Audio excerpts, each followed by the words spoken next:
Yeah, I'd like to hear a little bit about what the experience was. And again, anything that you saw with the images, any places that you're confused about these images, so that we can also clear that up.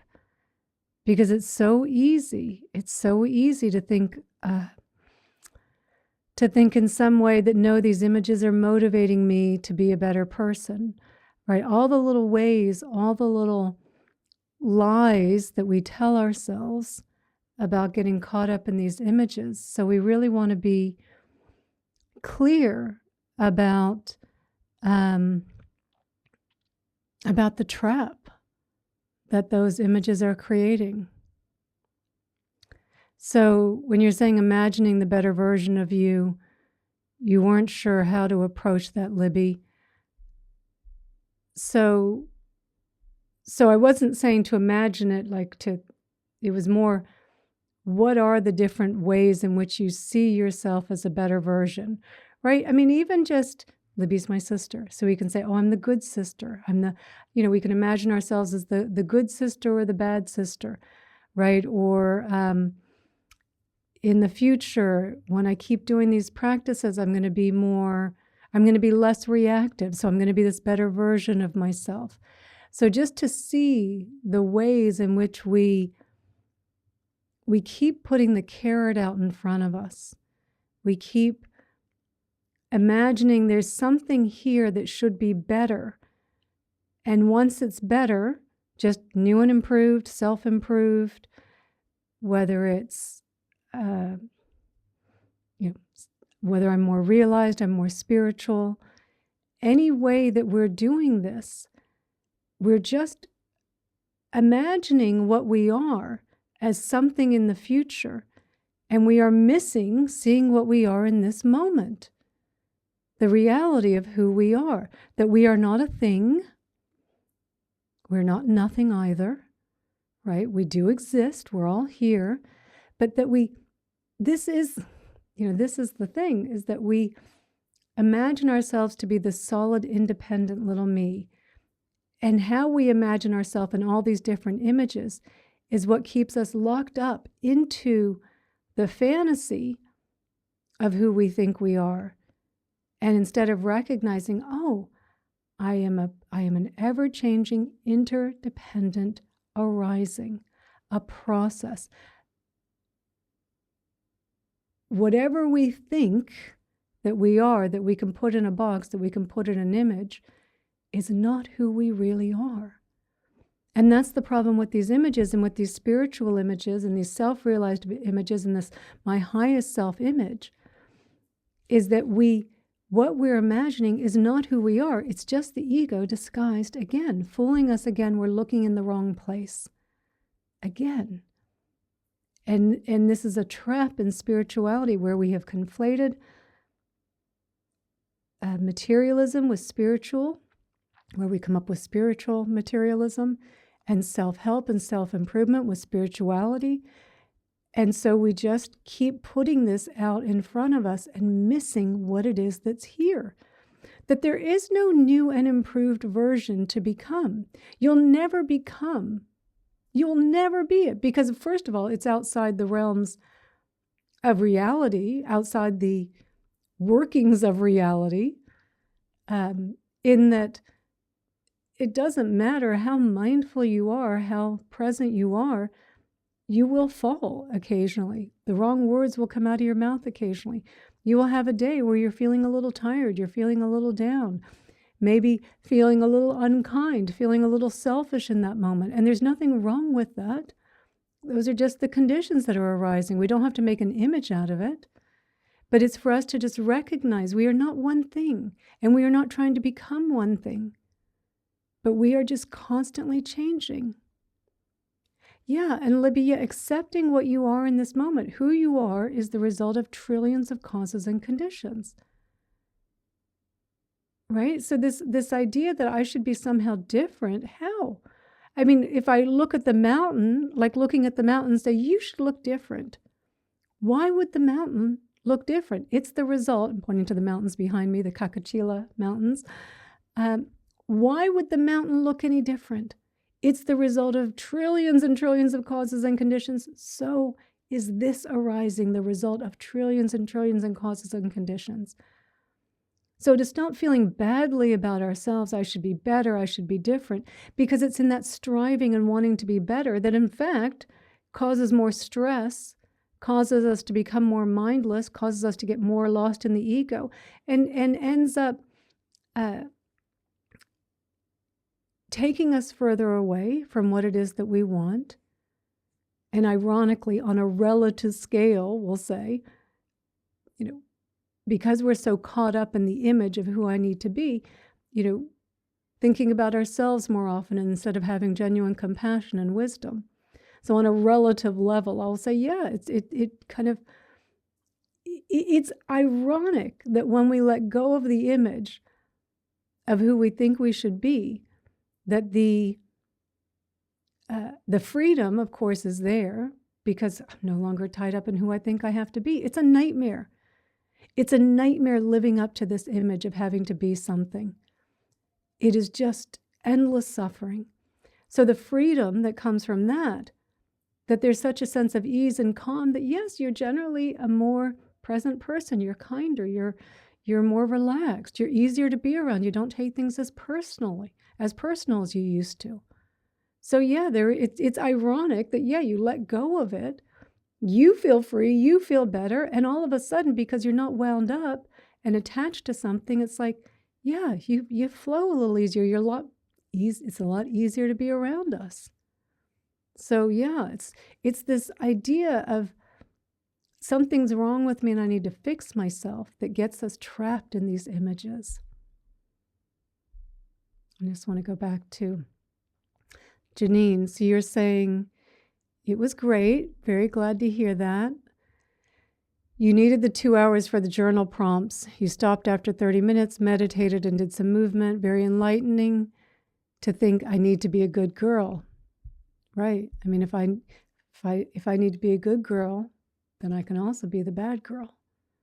Right? Whatever we can envision on the positive side, its opposite will arise. And in fact, when we are lost in the fantasy of whatever that positive is, we are fueling the negative in that moment.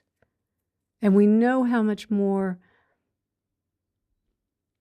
alluring, how much more easily we get attached to that negative image, right? The positive image, we'll get a little bit lost in it for a bit, but we'll spend hours on the unworthy image.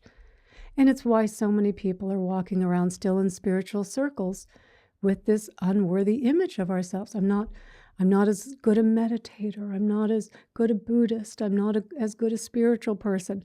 Still carrying these images around. And so for Alice, you went even deeper. I'm so glad to hear that. And you probably noticed there were a couple other questions in there that I added. Because in doing the retreat again, when I went through the questions yesterday, I thought, oh, I could add a couple more. So every time, even just doing the same thing, the same theme, we can always find a little bit more. And I can always find it as well. There are countless disguises that the ego has to get us trapped. Countless disguises. And different conditions, we become aware of others. And then a week later, we do the same retreat, and it's like, oh, there were a few more there. Great. Now you know what they are. Great. You can be on the lookout for them. Yeah, Moj, I appreciate you saying that. Yeah, that we're so used to having them, it's hard to imagine living without them. Yeah, and we've so identified that that's who we are.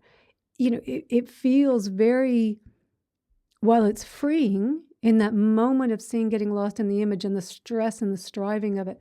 And there's that initial, at least I find that initial, the spaciousness is back, the ease is back. But then you go along for a while and there's this kind of like, oh, maybe I should go back. Maybe I should go back to start thinking about myself again because I need to plan for something later, or I need to survive. I need to make sure that my career is on track, or my job, or or you're planning a new business or something. And yes, I mean, we do need to plan, And we still have goals. It doesn't mean that we can't have any of these things. The difference is that when we plan for the future, we think about, you got to go to the airport. What are you going to do? You're starting a new business. What do you need to do? You've got a client presentation tomorrow. What do you need to do? Like, no problem having those thoughts about it. But as soon as it turns into, and I'll be so happy when I get the business to this level, and I'll be so happy if everything works and I get to the airport without any problems, and I'll be so happy if I win that new client. The moment we do that, the moment we start attaching to an end result, we're setting ourselves up for suffering. Instead of doing our best in this moment, doing our best to plan, doing our best to prepare for your client presentation or starting your new business, but not without the idea that there's a me at the end of it that's going to be more complete. There's not. There's not. So we've got to keep seeing that so we can pull ourselves back and go, no, it's right here. It's right now. I'm looking in the wrong place. Anytime I think my happiness is in the future, I'm looking in the wrong place. So it's a practice. You keep practicing and you keep noticing how much more fluid you feel, because you are fluid, always changing, every part of you. The more that you get more comfortable with that, and it's why in the meditation, and I think one or two of the questions as well, we're focused on that feeling of presence, that feeling of being here and now, right? That feeling of openness, of spaciousness. So we start to get more familiar with that versus the images, and really coming in and starting to trust this more and go, yeah, this feels better. This feels better. And again, ironically, you are your best. So whatever it is that you're doing your best in that moment, but not because there's an image that's I'm weighing, dangling in front of myself to get to some happiness. It's just do your best. Of course, do your best in this moment. Whatever you're doing, do your best. And notice the spaciousness and the ease that comes from just doing your best without being attached to a result, without being attached to an image that's going to suddenly be happy, realized, enlightened when you get to the other side of this. Because you won't. Every time we plan for the future, all that happens is we get there, and maybe it turned out great, what you were planning, and you feel a few moments, maybe a few minutes, depending upon what it was, of release, of happiness, right, of joy, not because of achieving something. Well, there's actually, I should say, a little bit of that in there. But really what feels so good is for a few moments, you stopped striving to be something else. You got somewhere, and so you put aside the striving to be something because you would imagine once I get there, I'll be happy. And so in the absence of an image any longer, you feel a sense of peace, a sense of ease, but then you start it right back up again very quickly, because all you've been doing is conditioning yourself to believe that happiness is out there in front of me. And so that's what we've been training ourselves for. So it's like, okay, well, now it's over there.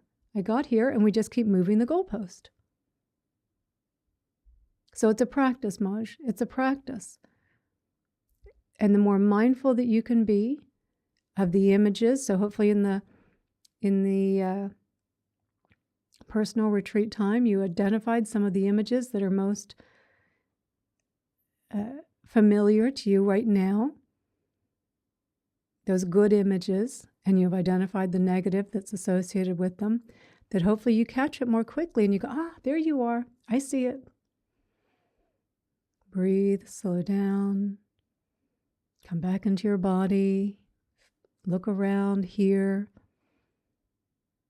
and notice the difference in how you feel every time you do this. Now, new conditioning.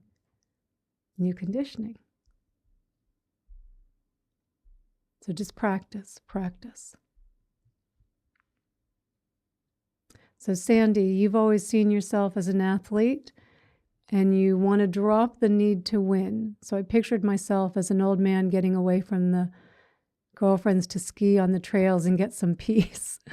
Well, don't picture yourself as anything, first of all. And the need to win.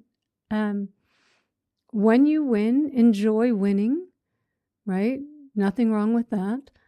But the need to win, who needs to win? Who needs to win, right? It's this little idea of something up here needs to win. So the days that you don't win, like, hey, someone else got to win today. Good for them. Good for them. Now you're practicing sympathetic joy, one of the 4 Brahma Viharas in Buddhism, where we share in another person's joy. I can feel joy that you won, but if I have to win it, if it always has to be me, and I didn't win, well, I sure as heck can't be happy that you won, because now I perceive that you took something from me.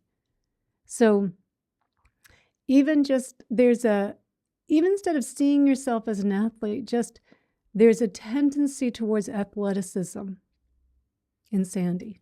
Great.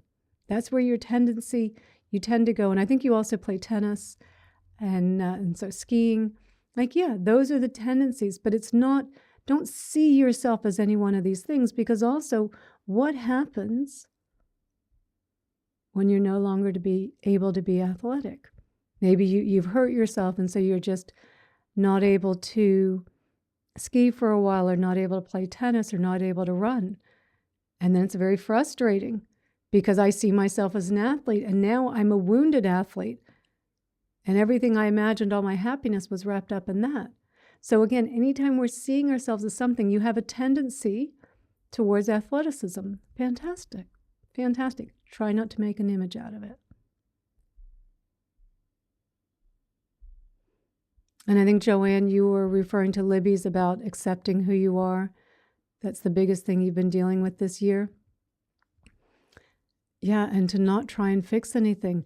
I mean, how many years have we spent in our lives trying to fix who we are? And we never, all we end up with in the end is still, I still can't accept myself.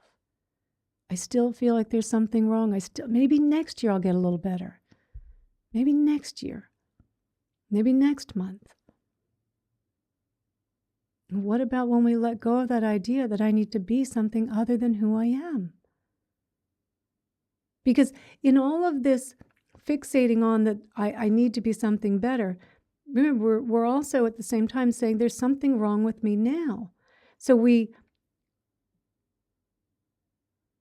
exaggerate what we see as our bad qualities. We remember every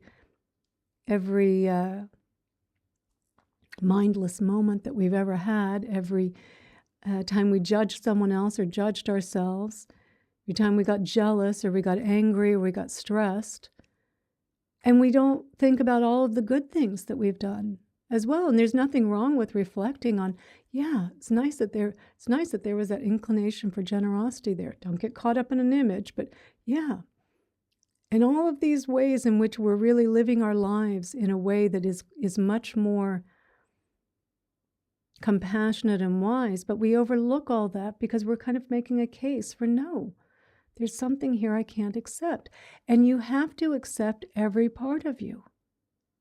Being whole doesn't mean just accepting the good parts. It means accepting I also make mistakes. We endlessly say this. I say this on so many calls. We all make mistakes and we go, yep. And doesn't it feel good to think, yes, I can be human, but then we make a mistake. And because it doesn't live up with our image of our new and improved version of us, and in fact, it really gives a lot of validity to this version of me that's never going to get any better. And then we have a meltdown, or not even a meltdown, but we carry around the heavy weight of the unworthy image for a few hours because I made a mistake, because I said the wrong thing, because I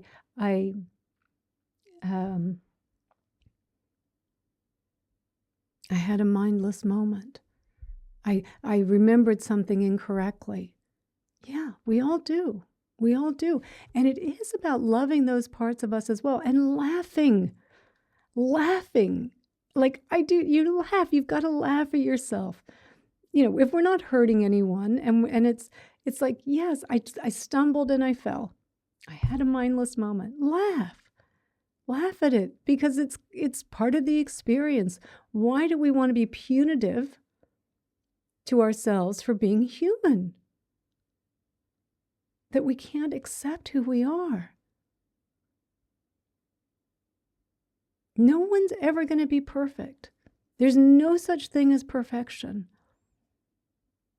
And this idea of not accepting ourselves, that something's wrong with me, it is so self-limiting, and it is so painful, and it is so misplaced.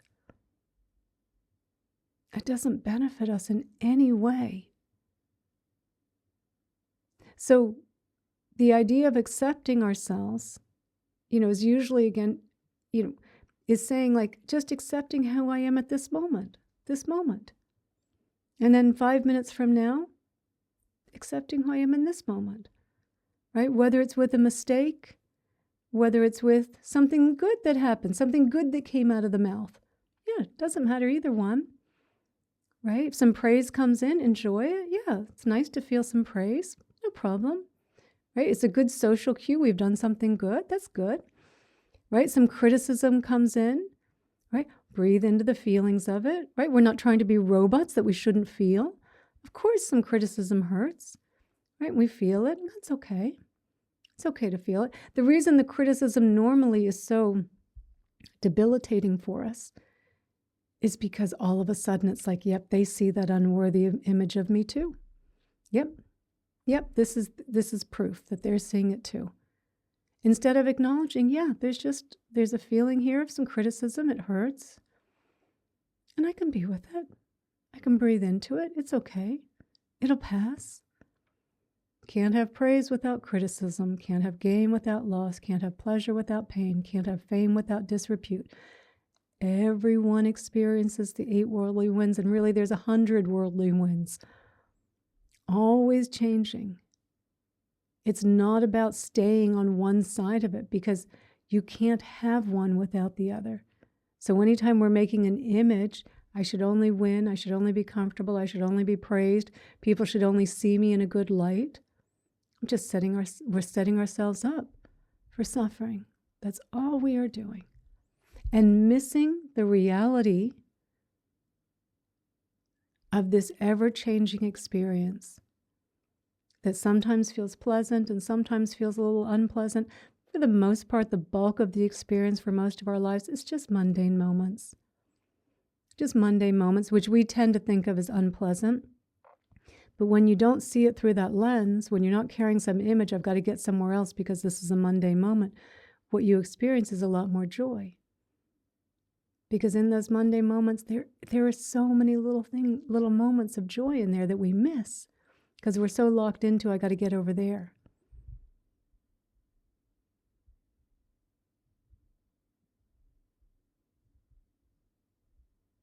Yeah, I mean, just any image, we're looking in the wrong place. We're looking in the wrong place.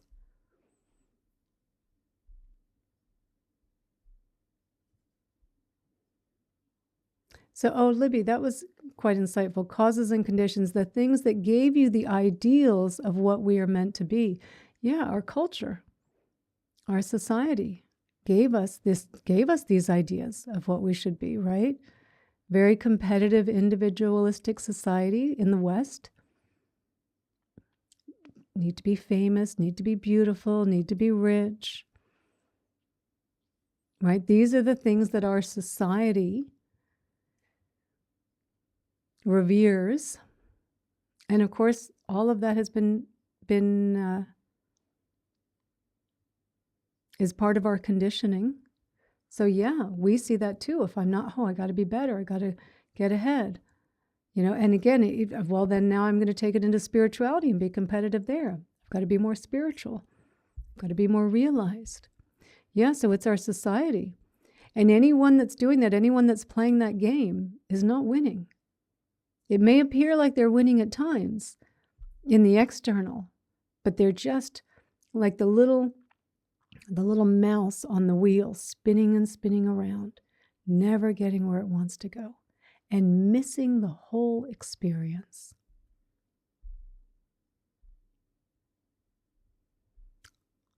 Okay, so Alice, good question. Does the ego also create egoic images about the other people in our lives? Yeah, when it's judging other people, yeah. It's not seeing things clearly, right? When we look at someone else and we make up some story about them, that's just another image. Our image making up a story about an image about someone else. I mean, this is the thing too with these stories, with thinking, is that that's how, like, we don't realize the stories, the thoughts, that's how the images appear, that there's something behind the stories. Just thinking about ourselves, thinking. It's like, who's thinking? There is no thinker there, but we that's what we imagine. We imagine there's a doer, we imagine there's a controller because of the way that we're thinking. And so, yeah, and also thinking about other people. Yeah, we're creating little images about them. We're not seeing them clearly. If we're seeing them through the lens of the ego, we are most likely, actually, we are for sure judging them negatively. The ego's not looking through with compassion, I'll tell you that. Oh, so you added 7 more to the 8 from last week. Your ego has been very busy. Yeah. I mean, there's a lot of images. It's so ingrained in us, as Libby was saying, like our society. And it's so ingrained. I mean, I can remember even just this is a silly kind of example, but I'd use this, and Libby, you'll remember from the Sangha group we had many years ago. I'd use this as an example, as an ego image.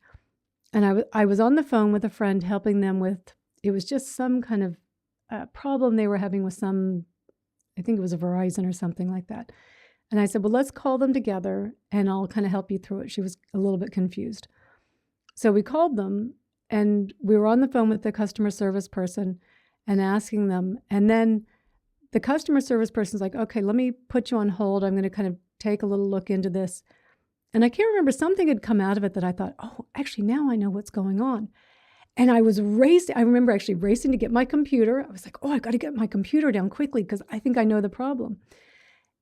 And it was this racing to get the answer because I wanted to be seen as the one that was more competent. And in that, it was just a split second of realizing, I can remember I was reaching down for my computer from something and almost dropped it because I was like, oh, I've got to get it. And then realizing, oh my God, who cares who got it?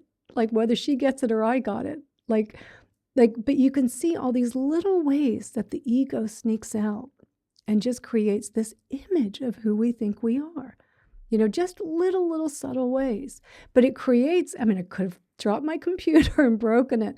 But also, for what? All this stress, and I've got to show I know more than the customer service person. It's really, we're so under its control in that moment. We just don't realize even what it's doing to us. We don't realize it's so delusional. And yeah, so Andy's saying impressionist artists thrived on imperfections. Yeah, we always think if something goes wrong or there's an imperfection or something that means it's bad. We're so quick, the ego's so quick to impute bad, right? Because it always wants to live in this very binary world. It's good or bad.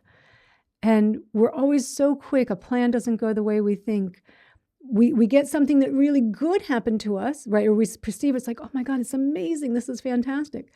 And then later we realize, oh my God, that was the worst thing that ever happened. Or you end up getting fired from a job and you're thinking, this is the worst thing that ever happened. And then later that day or a week later, you meet someone and you end up getting your dream job. And you're like, that was actually the best thing that ever happened.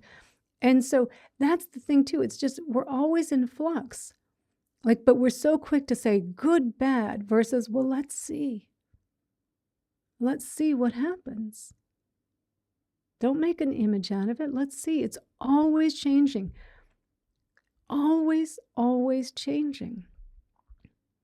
There's the story, probably you guys know this and I've said it a few times, the story of the old Chinese farmer whose horse goes missing one day. And he was a very poor farmer and he used this horse to help him plow the fields. And all the villagers heard about the fact that his horse had taken off. And they come around, they're like, oh my God, such bad luck. This is so horrible. This is so bad. And he just says, well, we'll see. And then a few days later, the horse comes back, and there's this magnificent stallion with him. And so all the villagers hear about this, and they all come rushing over, and they're like, what amazing good luck. Now you have 2 horses to plow your fields. What good fortune. You are so lucky. And the old farmer just says, well, we'll see. And then a few days later, his young son was breaking in the new stallion. And he ends up getting thrown off the horse, and he breaks his leg. And all the villagers hear about this, and they all come over. Oh my God, what terrible luck this is. That horse was such bad luck. Oh, you poor thing. Well, we'll see. And a few days later, this is the last one. A few days later, the Chinese army is coming through, and they're conscripting all of the young, able-bodied men. And because the boy's leg was broken, he couldn't go off to the war. Oh, the villagers thought, what good fortune. And this is, we're so quick to want to say something is good or bad. We don't know. We don't know. Right? Feel what's there. If there's some disappointment, if you got fired, you get, broken up, like whatever. Feel what's here. Be with what's here in our experience. But it won't last.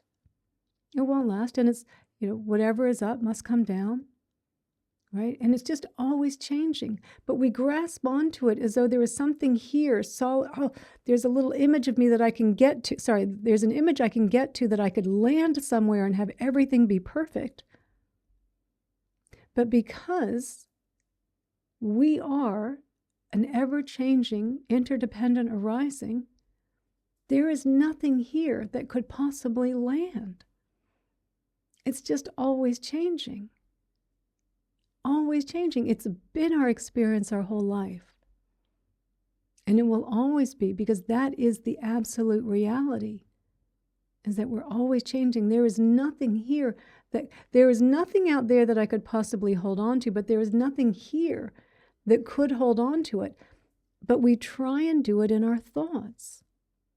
We try and do it in our thoughts. We imagine we're holding on to something, we're attached to it, we're grasping at it, and we don't see how much suffering we're causing for ourselves in that moment. How painful it is to wish to be something other than who I am right now. To be so attached to this idea that I'm unworthy, that I'm not enough. And yet it's all just thoughts that have become so real to us. This image of ourselves so real in our minds. And yet this image of myself has never existed. There is just a being here that is arising and changing moment by moment. Not nothing, not a thing. Not a thing. Just constantly changing.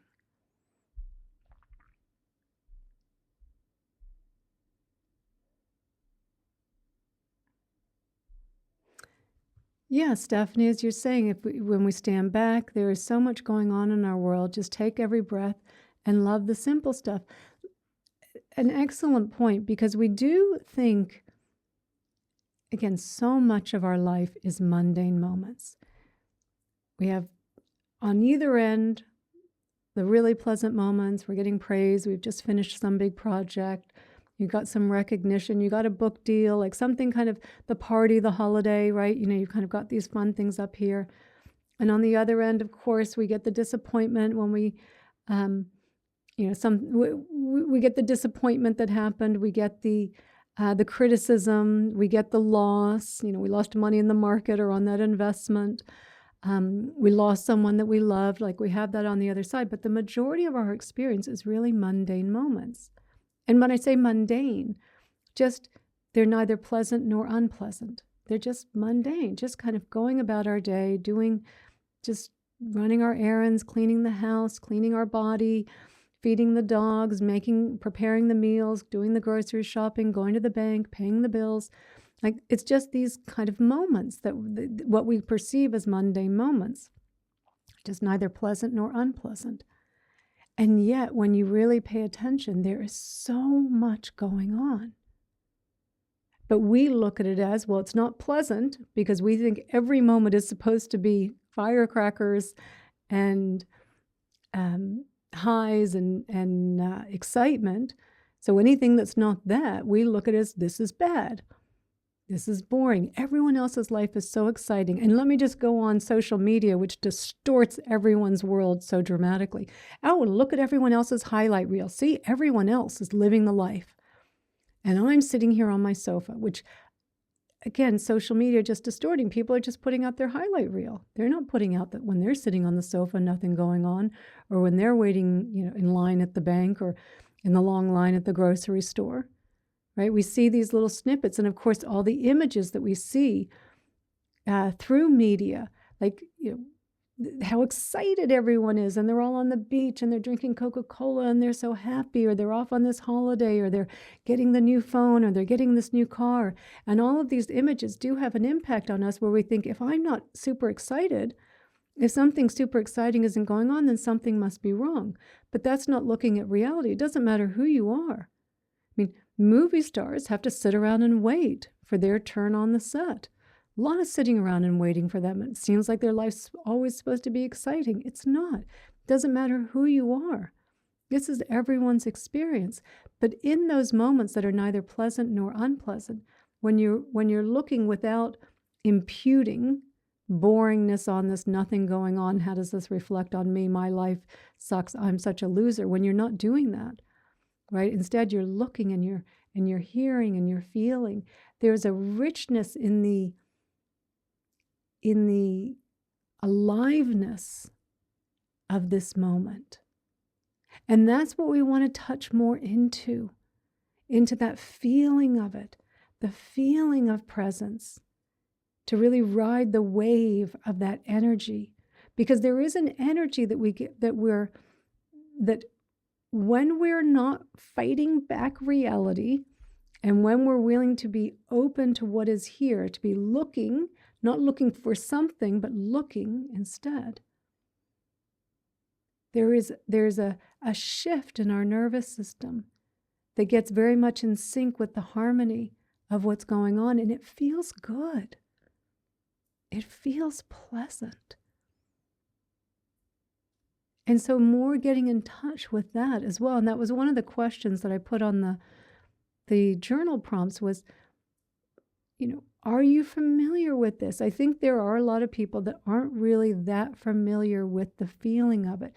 And if so, if that's the case, then just to recognize that and say, I've got to practice more.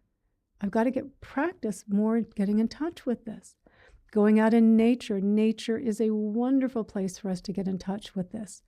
When you hear a bird singing, or the leaves of the trees fluttering as the wind goes by, and the warmth of the sun on your face, and you're truly open, you're not making some image out of it, you're truly open. It's like our nervous system, the energy is just in sync with this flow of life, this aliveness. And it's not up here like on a chocolate cake kind of level. It's a steadiness. It's a steadiness, and there is in that also the recognition that we are a part of this, that we're not separate from any of this, that we're a part of this, because that's what you're also tapping into. Every time we create an image of ourselves, and again, shifting our nervous system because we're getting very stressed and uptight about the image, and separating ourselves into two and separating ourselves from the universe as though it's something different, as though the universe is different from us. How could that possibly be?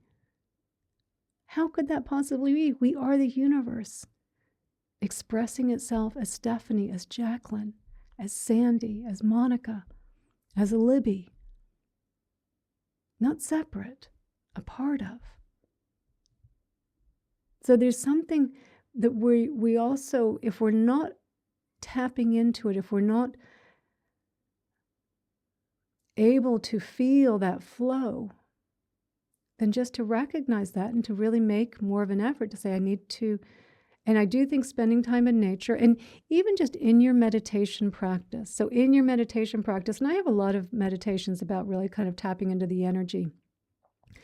But in your meditation, if you're just doing a simple mindful meditation, your attention is on the breath. Once you notice there is a pleasant feeling that's arising, focus your attention on the feeling, right? Ride the wave of joy that's here. These are the Buddha's instructions. This is how we get into those deeper, into the jhanas, into samadhi, right? Take your attention off the breath, come into the feelings, the pleasant feelings, the feeling of joy, of bliss, of that delightful energy. Focus your attention there and ride the wave of that. Notice how it changes your meditation experience. And so really also recognizing that we're because we are very disembodied to begin with, but even at a more subtle level, even on a spiritual path, I think there's many people that are still a bit disembodied from this energy. And when you're more familiar with how to feel it, that's more of your inclination. There's not nothing going on. I'm standing in line. And maybe it's just you're doing a little loving kindness or tonglen for the people around, and then there's that feeling, and you're like, yeah. Or you're just paying attention going, wow, look at all these people. We're all here together right now. This is amazing how we all ended up here at this particular moment. Yeah. You know, you're hearing the different sounds, you're feeling what's going on, you're looking, you're seeing, and it's like there's a richness. My God, look at all these people. We're all just here right now. How did this happen? There's so much more wonder and awe in seeing the world in the way that it really is arising in each moment, and a feeling that goes with that. But I think even with the mindful breathing, there's maybe something that's just a little bit still not quite tapping into it.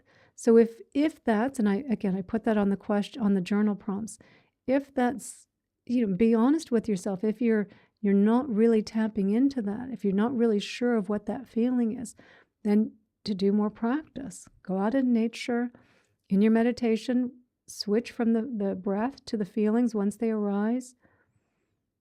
Get more in touch with it. Get more familiar. So making that a little bit more of a specific practice, because that will be a valuable practice for you. Yeah, I'm just going to, and I'll pop back in a minute. And hi, Jacqueline. Good to see you. But Sandy's saying, yeah, the studies done on people watching social media produces anxiety. I have a little bug here. That's why I'm doing that. Just kind of gently pushing him to the side. It does create, I mean, you can do social media. I get that there's some benefits to it as far as being in contact with old friends. It's great in that respect. And just that you can go to Facebook Messenger and pull up someone that that I used to live with in Australia, or I know from the monastery there, or someone from London, because I have lived all over the world, and it's just great, that kind of reference place. It's just like it's there, it's there. But spending I think it's more, and correct me, Sandy, if I'm wrong on this, but I think it's more than like 10 minutes on social media. That's probably too long, because you can't help getting into that comparing mode. We're not meant to be looking at all of these different images of other people having fun and happiness. And that's what everyone's putting out, of course, right? They're not putting out all their boring moments. And our little lizard brain can't handle that. And all of a sudden the comparing goes on, and then I'll look at me and my life sucks, right? I mean, this is what happens. And that just, we're seeing people's, they just got married, they just had a grandson, they just got promoted, they just got this new car. It's seeing all that at once. Like, that is just not meant, that's not how we're wired to take in that amount of information at once. It's not healthy for us. So social media, while I think there's some benefit for it there, it's just dangerous. It's dangerous, and we should know that. We should know that about it. It's dangerous. And where Joanne's saying if you post about a tough time in your life and or maybe no one responds or something, like, because it is we're looking, even all the influencers, this. And sometimes you'll see them on the beach here. I mean, we have a beautiful beach down here in Mexico. And sometimes you'll see like an influencer there and they're trying to get their right shot. And then they go and look at the photo and, that wasn't it. And they're going back again and they're looking again. They're trying to get that right shot and that perfect angle. And you can see all the going back and forth trying to get it, which is so fake because that little image, right, a minute ago, they're frustrated. Okay, this time I better get it.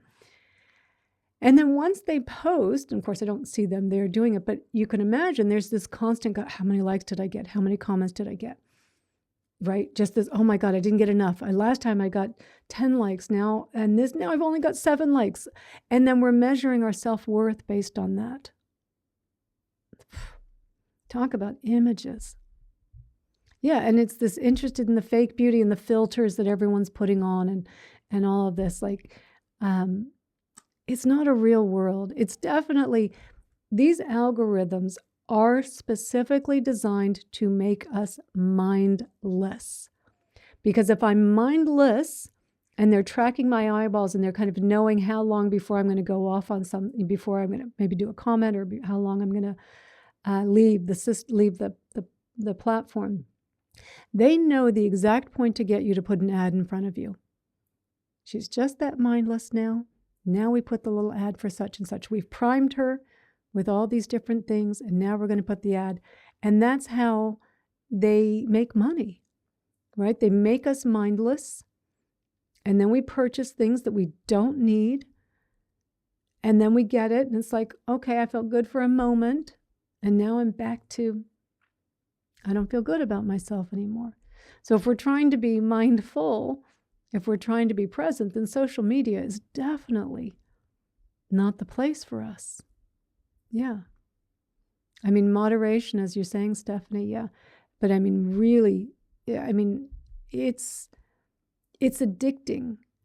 And don't think that you're smarter than the algorithms. You're not. You're not. They have programmers, they're dopamine hacking, they know what they're doing, trying to take over your attention, because that's their job, is to keep your attention on their platform. And don't think that you're smarter than the algorithms.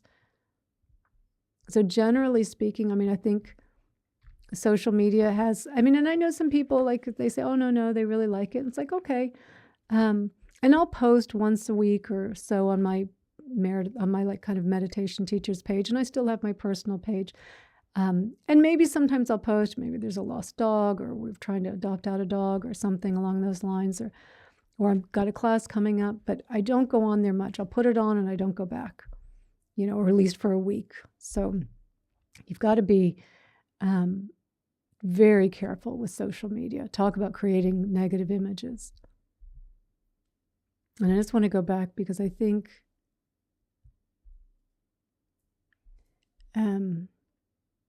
so Michelle, where you're saying non-identification and non-judgment, I can't remember, it was 5 minutes ago. But definitely a good practice of not identifying with anything and not judging. Not judging. Every time we judge someone else or we judge ourselves, right? If I'm judging myself, I'm making a negative image. If I'm judging someone else, I'm making a negative image about them. And all that's happening is I'm closing up my heart and I have no compassion. No compassion in that moment. And if I have no compassion, I have no wisdom. Right? It's just,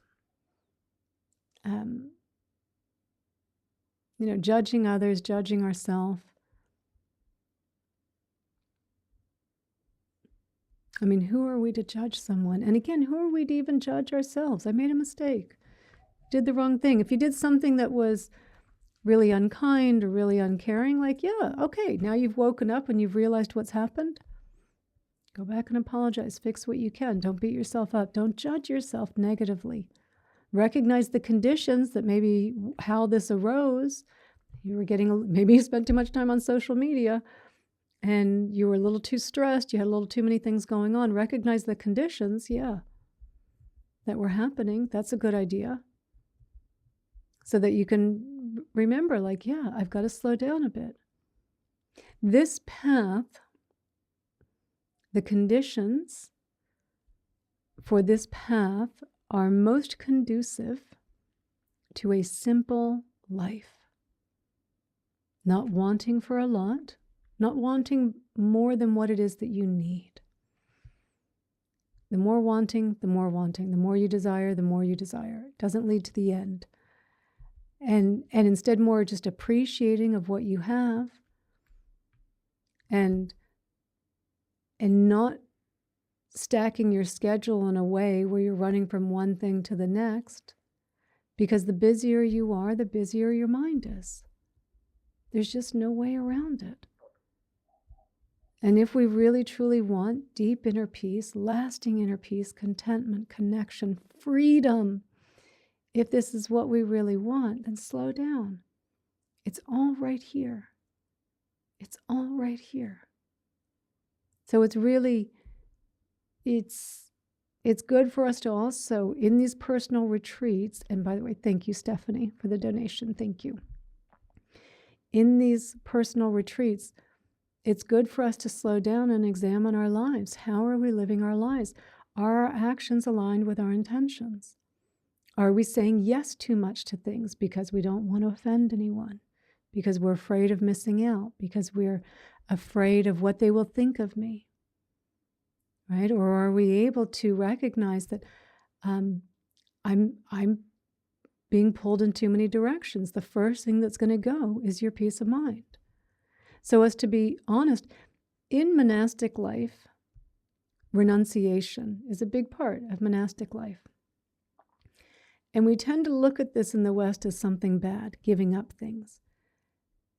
But really, when we're practicing renunciation, it's about giving up something that's no longer serving me. And in its place, having our attention, our focus, more directed towards that which is.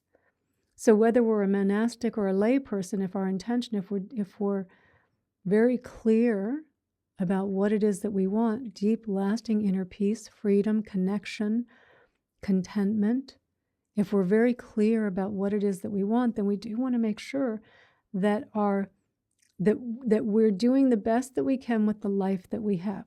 I get that some people have kids, have other responsibilities, have other commitments, and it's difficult, right? You have to work within the parameters of your particular life. But I think we can all always put a little bit more effort into simplifying somewhere.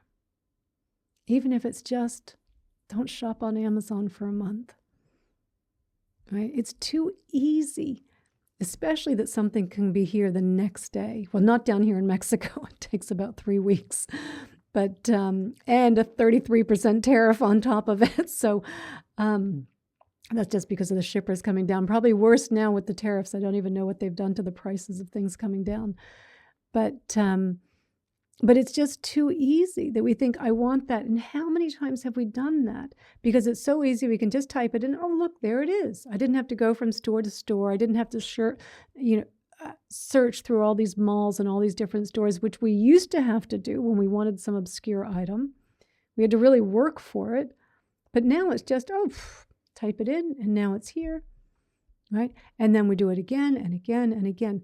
The more that we want, just the more that we want. We're not coming to the cessation of wanting. We're just adding on more wanting. And so every time we can even think about that wanting, that kind of wanting something outside of us, I'll be more complete if I can get that new outfit, if I can get that new piece of furniture, if I can get that new rug, if I can get those new mala beads, right? Because remember, that will make me look much more spiritual. And no judgment there. I've done it, so no judgment. But, the more that we're doing this, like what we're not doing then is appreciating what it is that we do have. and appreciating most of all the good conditions that we have for practice. Because most of us have good conditions. If on a Friday afternoon or a Saturday morning in Australia and New Zealand, you have the time to be doing a half-day retreat, you have good conditions. They won't always be this way. They won't. I mean, we're seeing what's happening in the Middle East, and I mean, things are getting, things seem more uncertain now than ever. They always are, but they seem that way more now. We shouldn't waste the good conditions that we have. They're so precious. And all this wanting, it's not preparing us for tough times. It's not helping us. It's just adding to more want. Yeah, want it now. Exactly as Joanne, as you put that in caps. I want it now, right? Can't wait till tomorrow. So, okay, let me go back to a couple other. Oh, and Janine, you found out a friend passed away on social media. That's a tough way to find out. That's a tough way to find out. I'm so sorry. I'm so sorry. Yeah, it is a way. I mean, I have to admit, when my mother passed in April, I did. In fact, Libby, my sister who's on here, she had said to me, she's like, "Oh, you should put it on Mommy's Facebook page to let people know." So I was able to use her phone and post on her page. And yeah, now I'm like, oh, I mean, that is how a lot of people know. There were also a lot of beautiful comments that had come in, which were wonderful to read. I mean, tears, just, oh, my mom was a really amazing person and had such a big impact on so many people. But it was a way to let a lot of people know, because she was a professor and she had impacted so many people that were now spread out around the country, around the world. But also then a tough way to find out. So I'm sorry for that. I'm sorry, Janine, that's how you found out. Yeah, it was, Libby, wasn't it? I mean, it's unbelievable what people had written and shared. Yeah.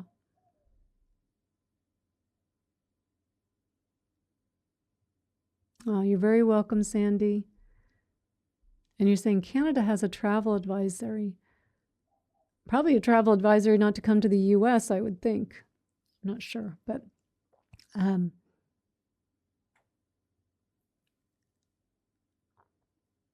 oh, thanks for Peter. Hey, Peter, good to see you. Yeah, so I have a talk on this. Called Welcome to Holland. Actually, that's probably not the title of the talk. I think the title is Appreciating the Life You Have. Because we have this tendency to just keep comparing ourselves endlessly, and I should be this, and instead of like appreciating what we have now. Not comparing to someone else. Peter's having Peter's experience, Stephanie's having Stephanie's experience, Janine. Each of us is having our own unique experience. We have pleasant conditions, we have unpleasant conditions, and we have a lot of stuff in the middle, just neither pleasant nor unpleasant. Everybody has this general, I mean, yes, there are some, especially if you're in a war zone or something, you're having a little more unpleasant, but we all have this mix. And for so many of us that have such good conditions, right, we don't spend nearly enough time appreciating all the conditions that we have, being grateful for what it is that's here right now. And thank you, Michelle. Thank you for the donation. Yeah, Stephanie, I was with her right up actually to the very last breath. Yeah. So yeah, we experience unpleasant conditions and we lose people that we love. That's part of life.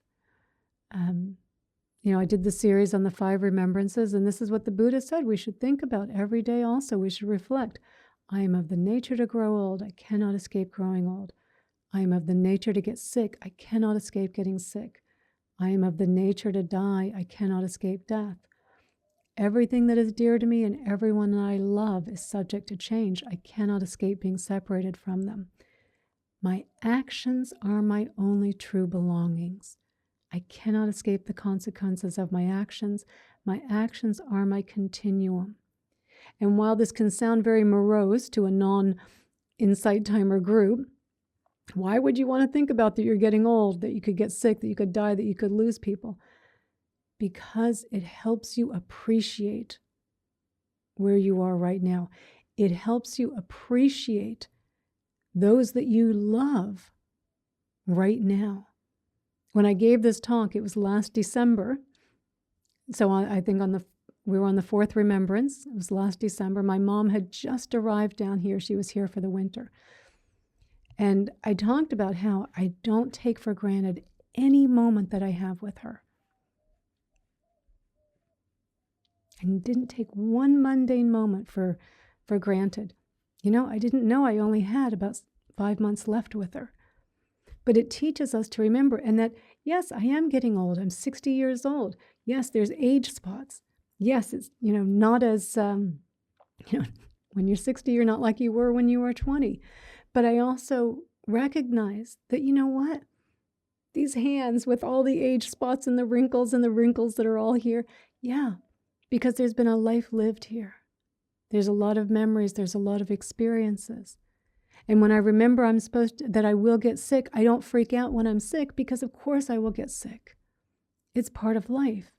It's not to push back on it, but it's part of life. And when I remember that I'm of the nature to die, I don't forget to live now. I don't forget to live now. And when I remember that the only thing, my only belonging, is my actions, I make sure those actions are wise. Because I cannot escape the consequences of those actions. And whatever action happens here, there's a consequence. That's the continuum. And every mindful breath is a beautiful action. So, when we think about, things like the 5 remembrances, it's not to be morose, but it's just to remember life has ups and downs. And we just always assume these things, like we always assume I have so much time. I have so much time. Peace, freedom, contentment. I'll focus on that next week. In summer, that'll be better. I'll have less things going on. Oh, next winter, next year, when I go on that long retreat, I'll focus on it then.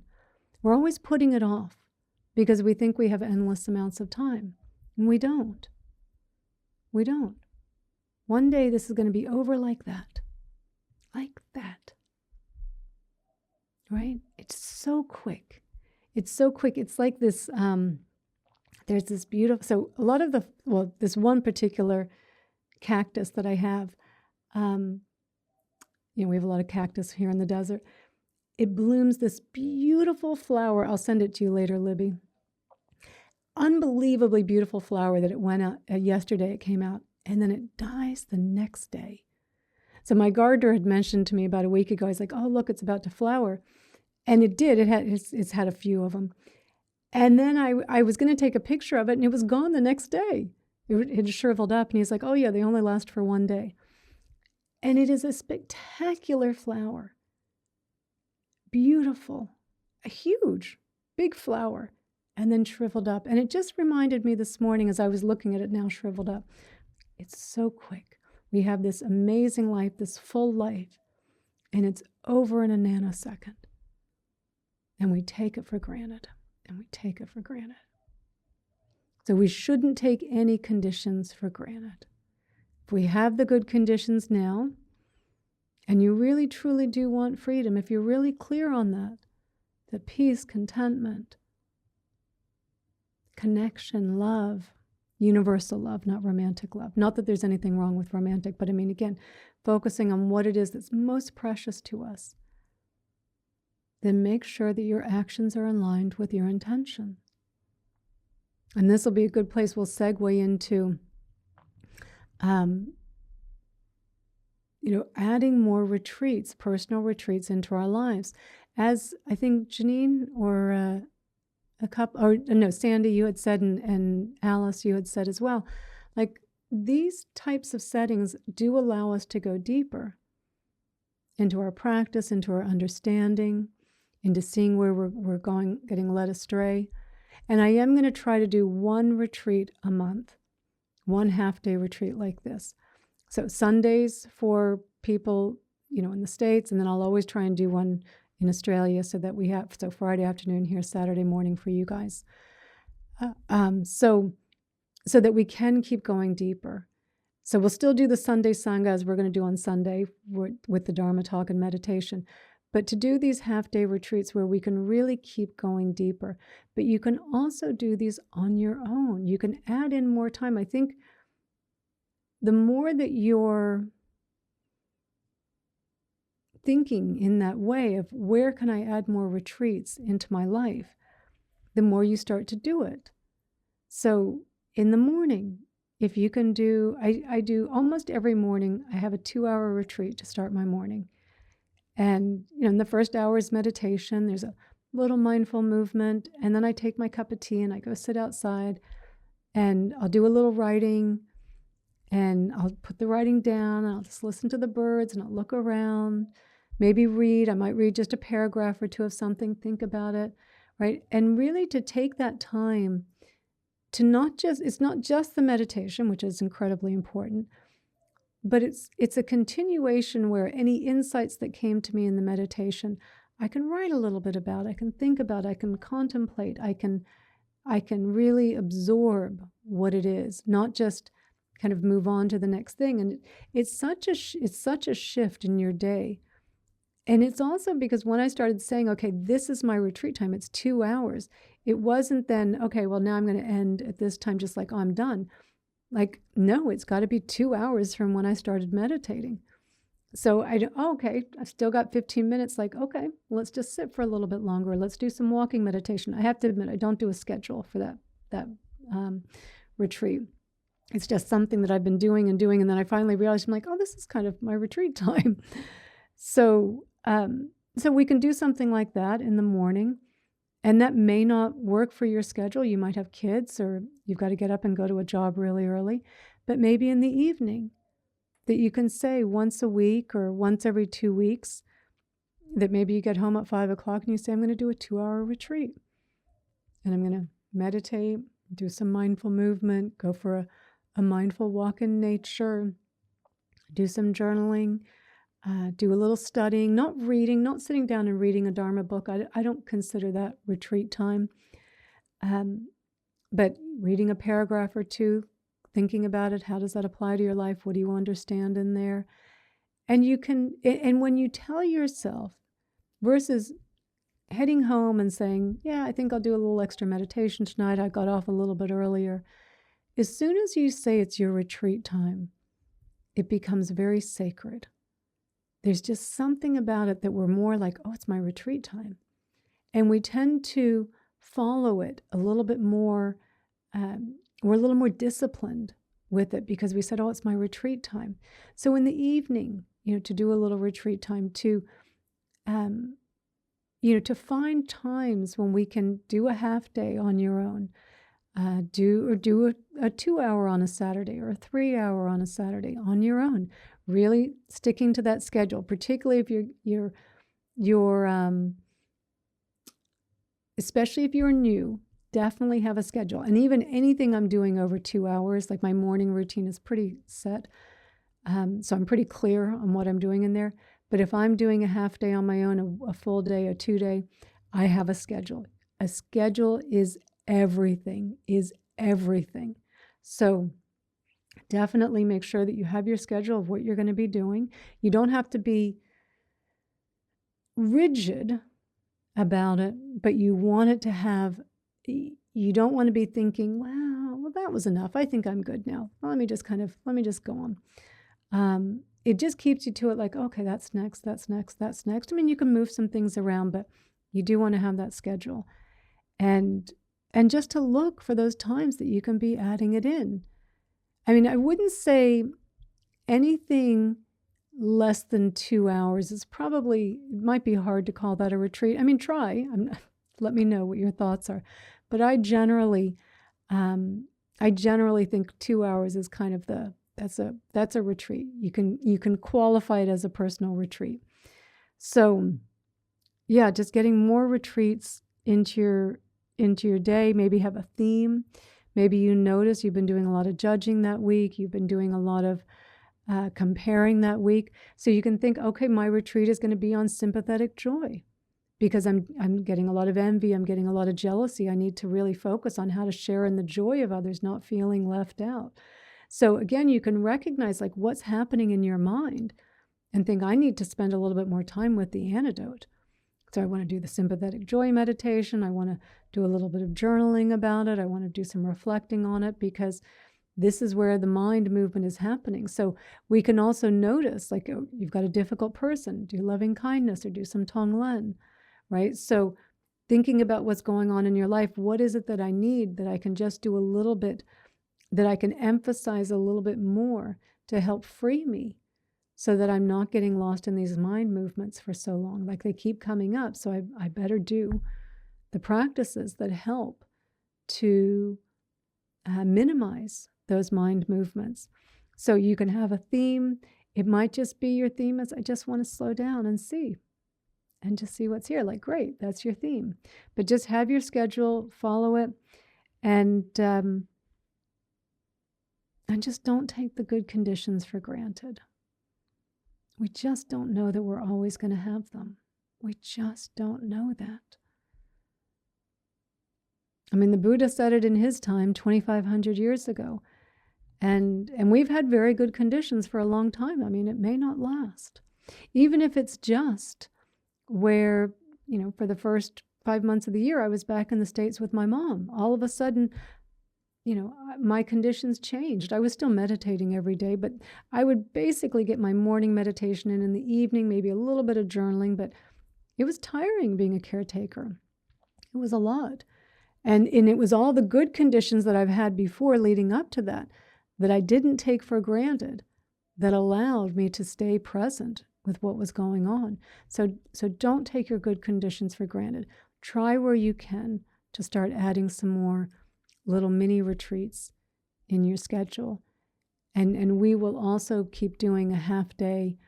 Once a month, we'll keep doing a half day for us to keep taking some of these topics and going deeper. Okay? And I'm just going to read the last few comments before we wrap up here. Maybe we'll do a short, maybe 2-minute meditation just to close us out. But I just wanted to see Stephanie.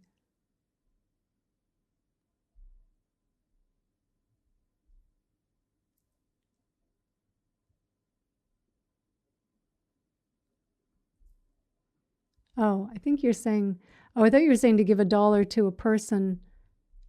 Okay. I'm not quite sure on that.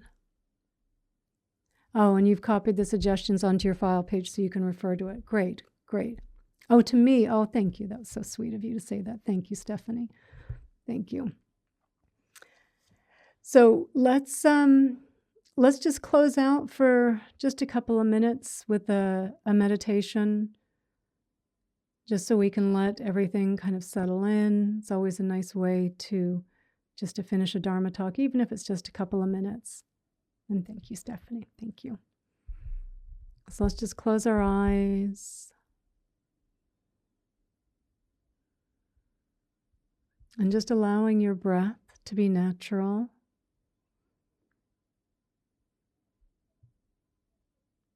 Checking in, noticing how you're feeling.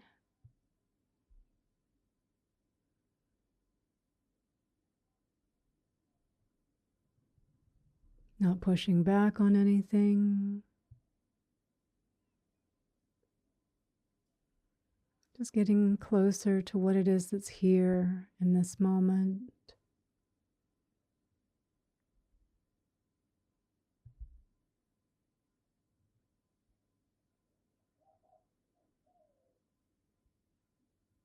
Feeling that sense of welcoming what's here.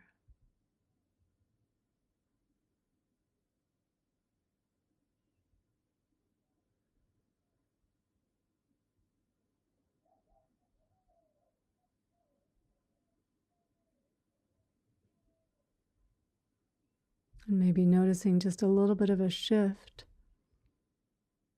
in how you feel when you become aware of what's here and you're open to it.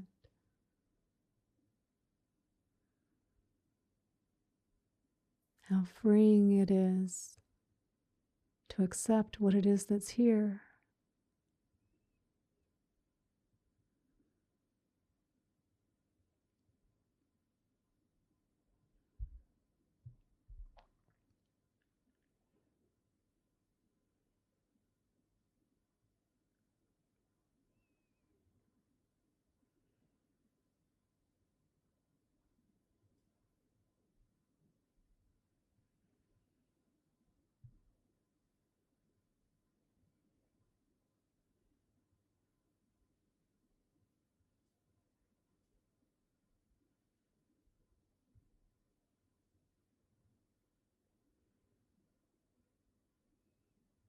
And bringing your hands together at your heart center in prayer.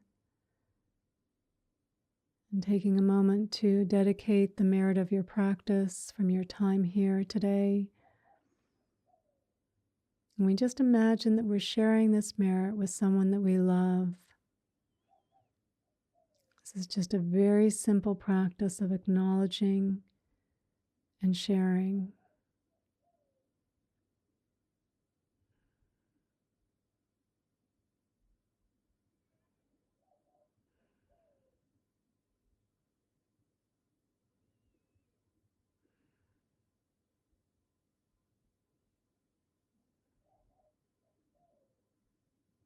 And when you're ready, you can open your eyes. Okay. So thank you all for being here, for doing this half-day retreat, for taking this time for yourself. Thank you, Donnie and Libby. Thank you, and Stephanie. Thank you so much. And Michelle and Alice and Peter.